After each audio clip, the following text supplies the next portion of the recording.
প্রিয় দর্শক, সাজ্জাদ কাদিরের সালাম, আসসালামু আলাইকুম, প্রীতি এবং শুভেচ্ছা নিন।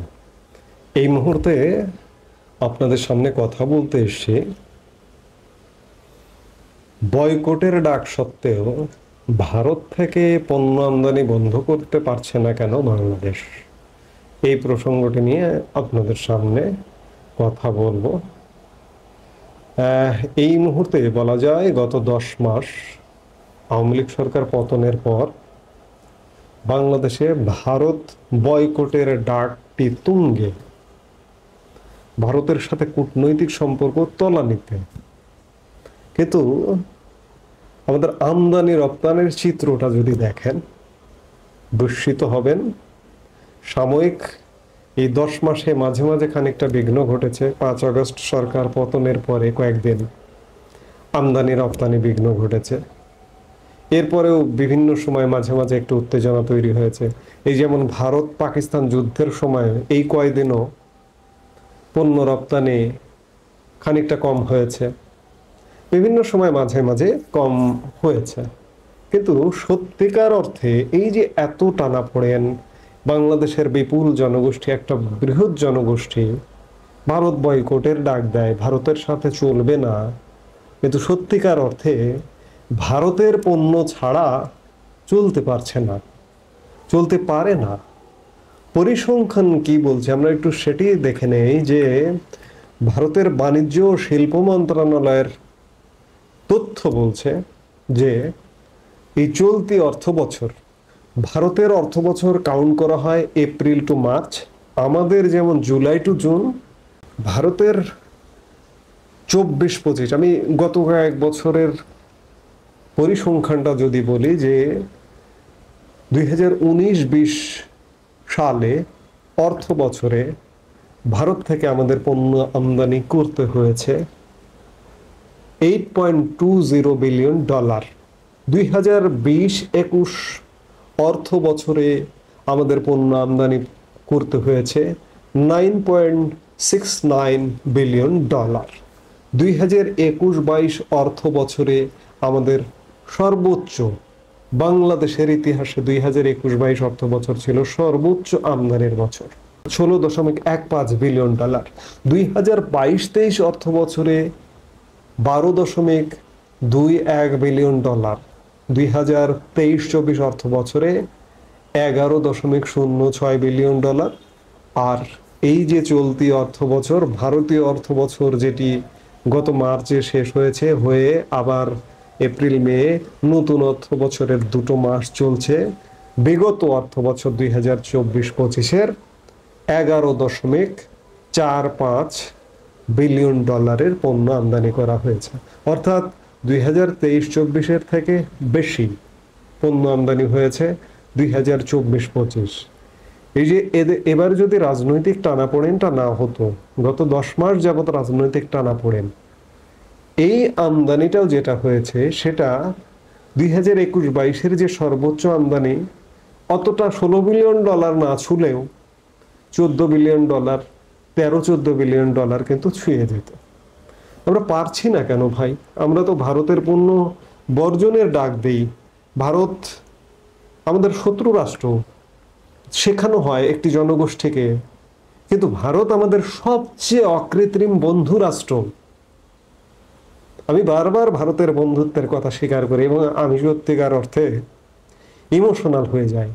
আমার মুক্তিযুদ্ধের কথা যদি চিন্তা করি, তখনই আমাকে একটা কথা যদি কেউ মনে করিয়ে দেয় যে তুমি ভারতকে কেন বয়কট করবা, কেন গালি দিবা, ভারত বিরোধিতা কেন করবা, আমি যদি উন্মাদ হয়ে যাই, আমাকে যদি তাৎক্ষণিক কেউ মনে করে দেয় যে তোমার মুক্তিযুদ্ধে ভারতের অবদান ছাড়া তুমি স্বাধীনতা অর্জন করতে পারতে না।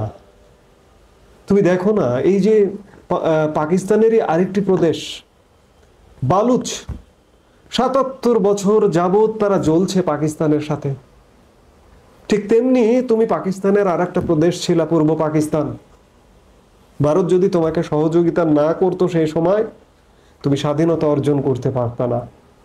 আমি উন্মাদ হয়ে গেলেও এ কথা বলবো, আমাকে যদি কেউ স্মরণ করিয়ে দেয় যে ভারত তোমার স্বাধীনতায় মুক্তিযুদ্ধে অবদান রেখেছিল, আমি ভারতের বিরোধিতা কখনোই করতে পারবো না, আমৃত্যু করতে পারবো না।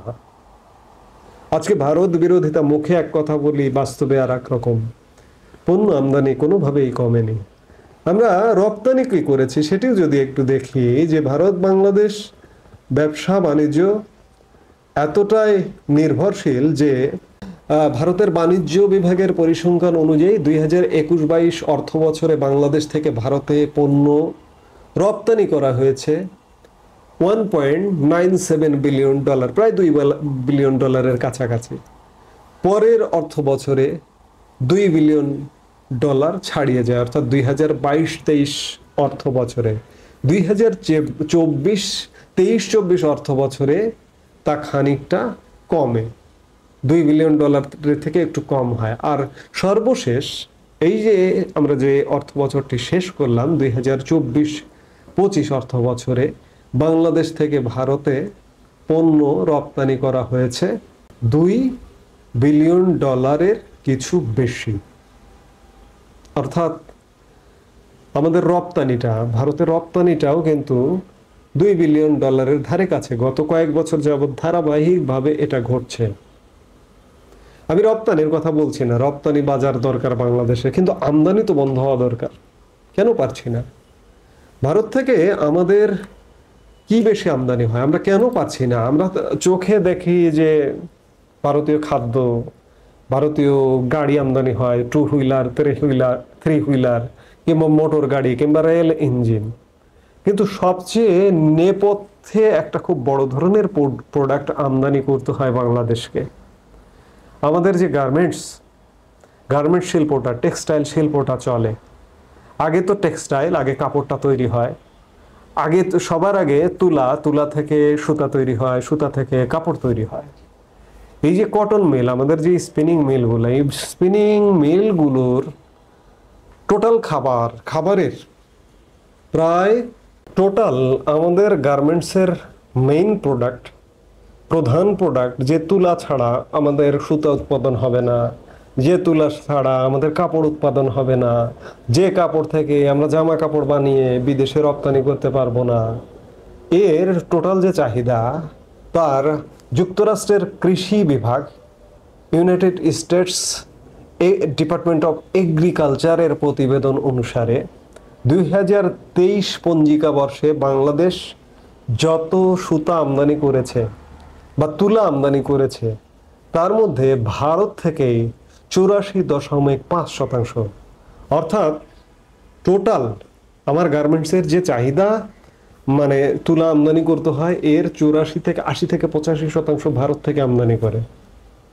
হঠাৎ করে রাতারাতি আমি যদি এটা বন্ধ করে দেই, তাহলে আমার রপ্তানি, আমি 85% বিদেশে রপ্তানি করি, রপ্তানি খাতের সবচেয়ে বড় খাত গার্মেন্টস, সেটা একদম ধূপ করে পড়ে যাবে। যার কারণে আমরা চাইলেই ভারত থেকে পণ্য আমদানির বন্ধ করতে পারছি না। এরপরে আমাদের খাদ্যপণ্য আমদানি হয়, তুলার পরেই শীর্ষ আমদানি হচ্ছে খাদ্যপণ্য। এরপরে আমদানি হয় জ্বালানি, বিদ্যুৎ।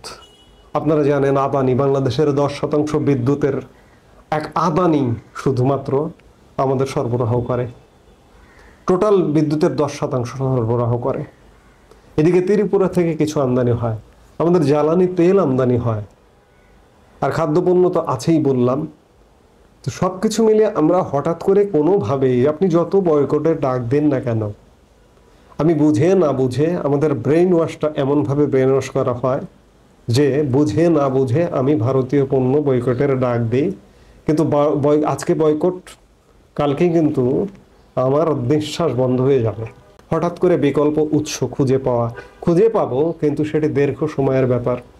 ধরুন আজকে আপনার হঠাৎ করে পেঁয়াজের সংকট, দেশে ব্যবসায়ীরা সিন্ডিকেট করে আমার দেশি পেঁয়াজ আছে, এই দেশি পেঁয়াজ 200 টাকা করে ফেললো।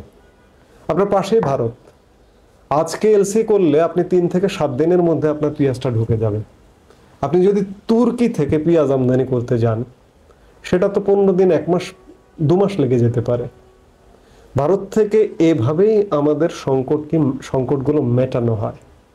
আমি বারবার বলবো যে আমার গার্মেন্টস পণ্য, আমার তুলা যে উৎপাদন হয় বাংলাদেশে, টোটাল চাহিদার মাত্র 3%। 97% আমার আমদানি করতে হয়, এর মধ্যে 80 থেকে 85% ভারত থেকে আমদানি করতে হয়। আমি বারবার বলি, এগুলো বারবার বলে যাব, আপনারা শুনুন না শুনুন, বুঝুন না বুঝুন। এই যে আমি যে শার্টটা গায়ে দিয়ে আছি, এটি বাংলাদেশ মেড, এর তুলাটা কিন্তু ভারতের। আমি নিশ্চিত করে বলছি যে 85% যেহেতু তুলা আমদানি হয়, অন্যান্য দেশ থেকে কিছু 10-15-12% আমদানি হয়, কিন্তু বেশিরভাগ ভারত থেকে আমদানি হয়। তো কাজে আপনি যদি বলেন যে ভারত বয়কট, ভারত থেকে আমদানি করব না, হবে না, আপনি বাঁচবেন না, আপনি মারা যাবেন। কিন্তু উদ্বেগের কারণ আছে, উৎকণ্ঠার কারণ আছে। এই যে ভারতের সাথে যে আমাদের কূটনৈতিক সম্পর্ক টানাপোড়েনের মধ্যেও আমার ব্যবসাটা কিন্তু চলমান আছে, কিন্তু এই কূটনৈতিক সম্পর্কটা এবং এই যে বাংলাদেশে একটা অস্বাভাবিক সরকার যদি দীর্ঘদিন থাকে, সংকট কিন্তু ঘনীভূত হতে সময় লাগবে না। ইতিমধ্যে আমাদের পণ্য ভারতে রপ্তানির সুযোগ, আমাদের প্রধান রপ্তানি পণ্য কিন্তু পোশাক, ভারতে আমরা পোশাকই প্রধানত রপ্তানি করি। এছাড়া আরো কিছু আছে, যেমন খাদ্যপণ্য আছে, প্লাস্টিক পণ্য আছে, ফার্নিচার আছে, এগুলো রপ্তানি করি। আমাদের রপ্তানি কিন্তু বন্ধ হয়ে গেছে ভারতে, স্থল বন্দর দিয়ে রপ্তানির সুযোগ বন্ধ করে দিয়েছে ভারত। আমাদেরকে সমুদ্র বন্দর দিয়ে, চট্টগ্রাম সমুদ্র বন্দর দিয়ে মুম্বাইতে রপ্তানি করতে হবে সমুদ্রে, অথবা কলকাতায় রপ্তানি করতে হবে। সেটি আমাদের জন্য এক প্রকার অসম্ভবের কারণেই বন্ধ করে দিয়েছে। আমরা ভারতে আর রপ্তানি করতে পারছি না। আমাদের বাৎসরিক $2-2.5 বিলিয়ন পণ্য রপ্তানি মাইনাস হয়ে গেল। এই অচল অবস্থা যদি না কাটে, আমাদের ব্যবসায়ীরা ক্ষতিগ্রস্ত হচ্ছে। আর ওদিকে ভারত যদি যে কোনোভাবে এই যে বাংলাদেশের সাথে যে একটা সহিংসতাপূর্ণ সম্পর্ক, একটা বাজে সম্পর্ক, এই সম্পর্কটাকে লক্ষ্য করে ধীরে ধীরে তারা যদি মনে করে যে বাংলাদেশে আমরা আর পণ্য রপ্তানি করব না, ভারতীয় ব্যবসায়ীরাও যদি মনে করে যে না, বাংলাদেশ বয়কট, ওরা যেহেতু বয়কটের ডাক দিচ্ছে, আমরা রপ্তানি করব না, তাহলে কিন্তু বাংলাদেশ হঠাৎ করে মহা বিপদে পড়ে যাবে। এগুলো বাংলাদেশের মানুষ বোঝে না, সরকারও বোঝে না। সরকার এত শিক্ষিত, তারা এই মুহূর্তে যারা সরকারে আছে, রাজনৈতিক সরকারের সময় অনেক 8 পাস 5 পাস ম্যাট্রিক পাস লোকজন মন্ত্রী হয়, তাদের কথা তো আলাদা, তারা না হয় বোঝে না, তাদের বিবেকটা ঘুমন্ত। কিন্তু শিক্ষিত মানুষদের বিবেক তো ঘুমন্ত হয় না, জাগ্রত হয়।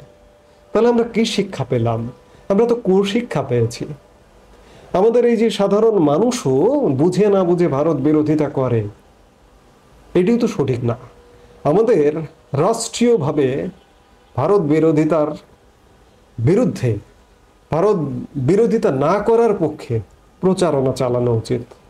নইলে ভারত যদি আসলে চূড়ান্ত বিচারে মনে করে যে বাংলাদেশকে আর পণ্য রপ্তানি করবো না, আমরা ওদের পণ্য যেহেতু আমরা গ্রহণ করছি না, আমরাও পণ্য পাঠাবো না, বাংলাদেশের কপালে এক বড় ধরনের শনির দশা আছে।